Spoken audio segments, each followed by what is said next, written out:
The room didn't erupt in applause, it froze. For a woman who spent her life making the world laugh, the silence felt almost wrong, heavy, unsettling.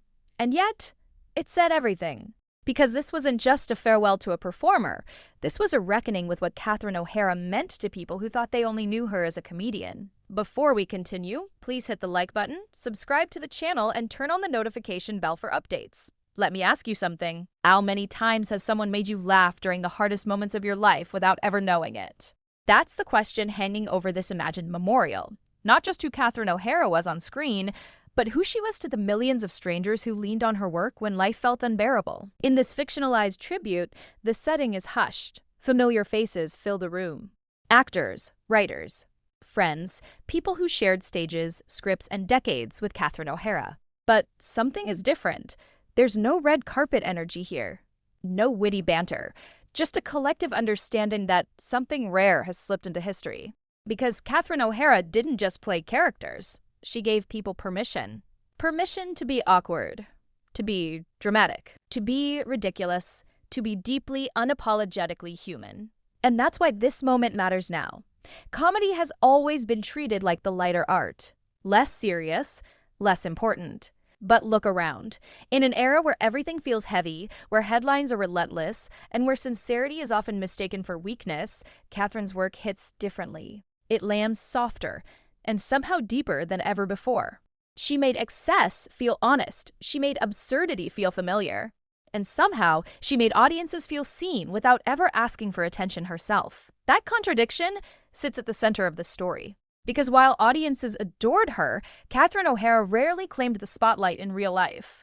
No scandal. No messy headlines. No desperate grabs for relevance. She let the work speak. And it spoke loudly, without shouting. Now here's where things shift. As this imagined memorial unfolds, the crowd waits. They don't know what's coming. They only know that one person hasn't spoken yet. Someone who understands the weight of performance, someone who knows what it means to disappear into character so completely that the world forgets the person underneath. Meryl Streep rises from her seat, and suddenly, the air changes. Not because she's famous, not because she's revered, but because of what she represents in this moment. A witness, a peer, someone who saw Catherine not as an icon, but as a fellow traveler in the strange, vulnerable business of making people feel something. People expect praise. They expect a polished tribute. They expect admiration. What they don't expect is honesty. What they don't expect is that Meryl is about to say something that reframes everything we thought we knew about Catherine O'Hara, not just as an actress, but as a presence, as a force, as someone whose greatest impact may never have happened on camera at all. And just before she speaks, before the first word leaves her mouth, there's a pause, long enough to feel uncomfortable. Long enough to make people lean forward, long enough to signal that this won't be a standard goodbye. And it's about a truth that stayed hidden for decades. She was never the loudest person in the room. That's the part most people miss. When audiences think of Catherine O'Hara, they think of volume, big emotions, exaggerated expressions, characters who took up space unapologetically, women who were dramatic, delusional, fragile, hilarious, and unforgettable. But the woman behind those performances, she moved quietly. And that contrast is where the story really begins. Because the truth is, Catherine O'Hara built an entire career playing people who desperately wanted to be seen, while she herself avoided the spotlight whenever possible. Isn't that strange? Maybe even ironic? Think about it. How often do the people who give us the most comfort ask for the least in return? In this imagined memorial, stories start to surface, ones the public never heard. Not about awards. Not about box office numbers, but about moments. Small ones, human ones, the kind that never make headlines but change lives all the same. People talk about how Catherine showed up prepared, always, how she listened more than she spoke, how she noticed when someone new felt intimidated, or when a crew member was having a rough day. There are murmurs about handwritten notes, about encouragement offered quietly, off to the side, when no one else was watching. Here's the surprising part. For someone so gifted at comedy, Catherine was deeply serious about people. She studied behavior obsessively, not to mock it, but to understand it. The trembling insecurity behind arrogance, the loneliness behind flamboyance, the fear hiding inside confidence. She didn't play ridiculous characters, she played recognizable ones. That's why they lingered. Ask yourself this. Why do her characters feel less like jokes and more like people you've met? Because Catherine never treated them as punchlines. There's a story shared in a room, half laughter, half disbelief, about how she once rewrote a scene late at night. Not to make it funnier, but to make it kinder. She worried the joke landed too hard, that it laughed at the character instead of with her. That detail hits differently when you hear it. Comedy is often about precision, timing, sharpness. But Catherine believed there was a line you never crossed. A place where humor could wound instead of heal. And she refused to go there. That choice shaped her legacy more than any single role. And yet, here's the contradiction. Despite the love audiences poured onto her, Catherine never seemed to fully accept her own impact. Friends describe her brushing off praise, deflecting compliments, shrugging when told she changed someone's life with a performance they watched during grief, illness, or heartbreak. She didn't see herself as important. Let that sink in. The woman whose work became comfort viewing for millions thought she was just doing comedy. No speeches about influence, no grand statements about legacy, just work, just craft, just showing up and doing her best. Isn't it wild how often the people who matter most don't realize it? As the memorial continues, there's a growing sense that this gathering isn't just about loss, it's about recognition. About finally saying out loud what Catherine herself never would, that her work mattered because it was rooted in empathy. That her characters didn't just make people laugh, they made people feel less alone. And slowly, the room begins to understand something uncomfortable but powerful. Catherine O'Hara may have underestimated herself, but the people who truly knew her never did. All eyes start drifting again toward the same place, because one person in the room understands this contradiction better than anyone else. Someone who has lived inside characters, someone who knows the cost of disappearing behind performance, someone who saw Catherine not as an icon, but as a peer who carried doubt quietly. Meryl Streep hasn't spoken yet. And as that realization settles in, a new tension takes hold. Because if Catherine never fully saw her own worth, what is Meryl about to reveal about the woman behind the laughter? No one expected Meryl to begin this way, not with praise. Not with nostalgia, but with an admission. I was intimidated by her. That's how Meryl Streep starts in this imagined moment. And the room shifts immediately. Because intimidation isn't a word people associate with Catherine O'Hara.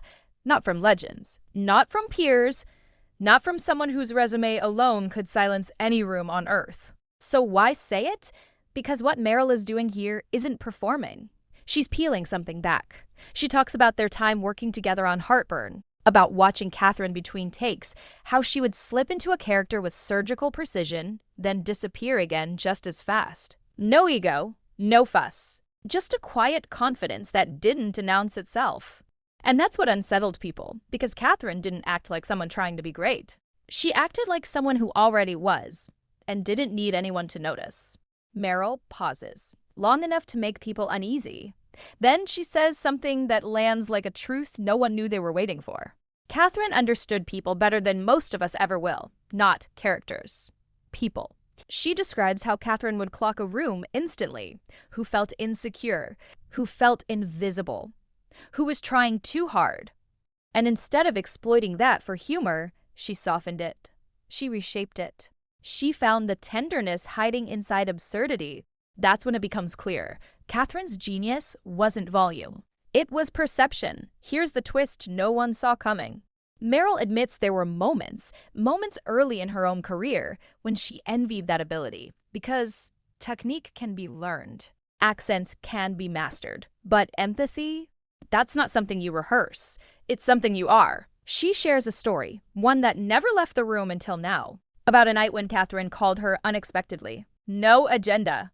No project. Just checking in. Meryl had been doubting herself, questioning whether any of it mattered. Catherine listened. Didn't interrupt. Didn't advise. Didn't perform.